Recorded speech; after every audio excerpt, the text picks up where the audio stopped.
Hey, how's it going, everyone? Just want to do a really quick video. So, I've been in the chats a little bit today. Looks like there's a lot of drama in flat Earth, ball Earth debate. All this kind of division on both sides. But, to me, it's inevitable. I mean, everybody has an opinion these days, and, that's just the world that we live in. There's very little consensus on anything. Unless, it's a narrative fed by the government. There's quite a few people who are aligned with that, but apart from that, there's very little consensus. And it looks like even within that, there's some division. Like the non sequitur channel is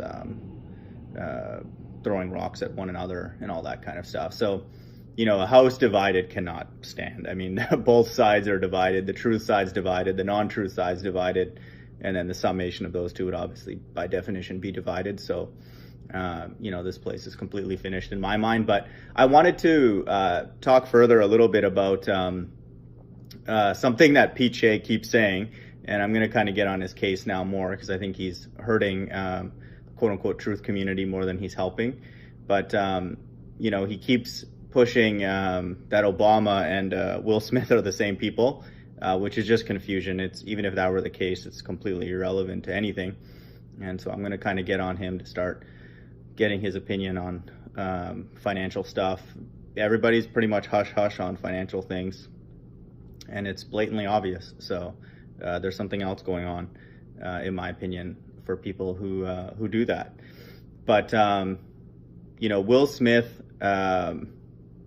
What I would guess, again, we don't know for sure, is a so-called Negro. He would be what people would label as a so-called African American, and Obama is an African. And then most people assume that those two people are the same, that African American and Negro are one-to-one, but that is not the case.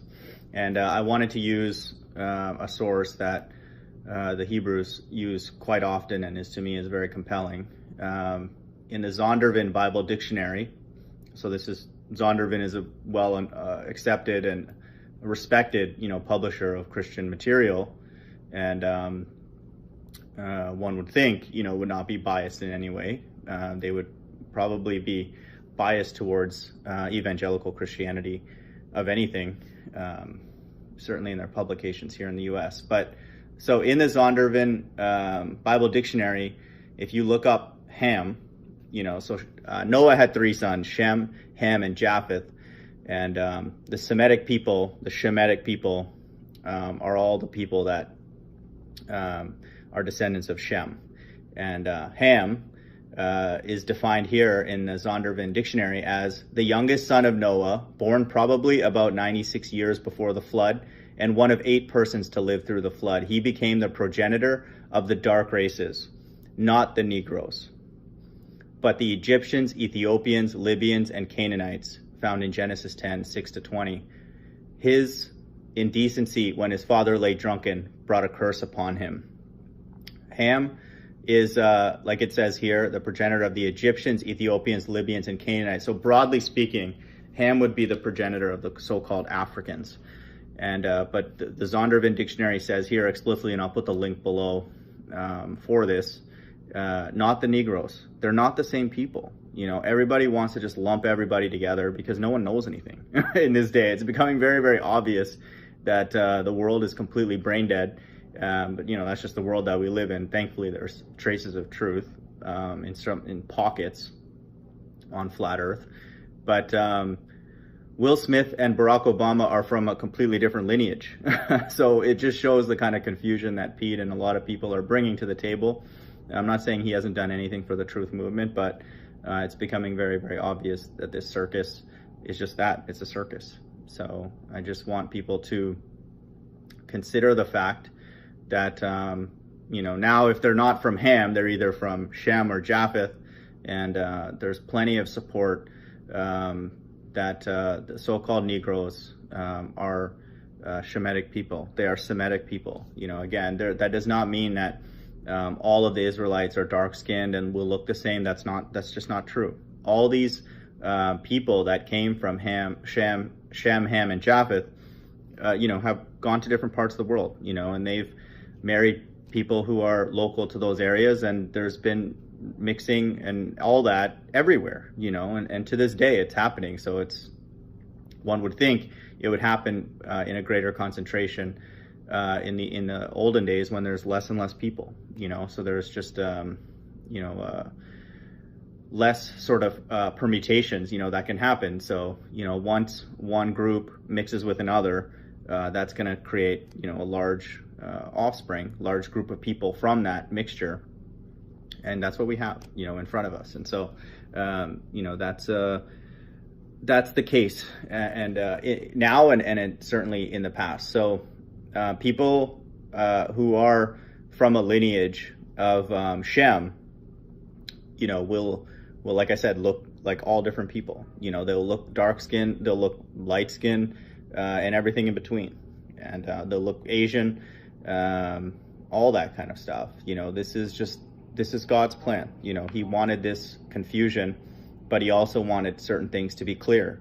And to me, it's very, very clear that the biblical Jews, many of them are the so-called Negroes in America, and then that implies that, like the Bible says in many, many places, that Jesus is dark-skinned. This is an invitation that my channel offers to people to worship the God of the Bible and for what it says, and the narrative that he has set forth for them and people who are enslaved worldwide, we all are to some degree, is his plan. But what they've gone through, being packed like sardines on cargo slave ships and sent here, and the kind of torment that they were put under, has to be in the Bible. There is no God who would ever allow something like that to happen on earth and not have a particular reason for it. They were sewing cats into a woman's womb and betting to see which one could come out fastest, scratch their way out. They were using, Negroes as like gator bait. They were obviously hanging them off trees, all that stuff. It was just a horrendous form of slavery that happened to them. And again, there's slavery that happens worldwide to this day that is just as sinister. But for it to be with that large of a group and to have, that type of impact, on them as a group of people to this day, to me, has to be in the Bible, or else the God of any religious text would be completely oblivious to what's going on under their watch.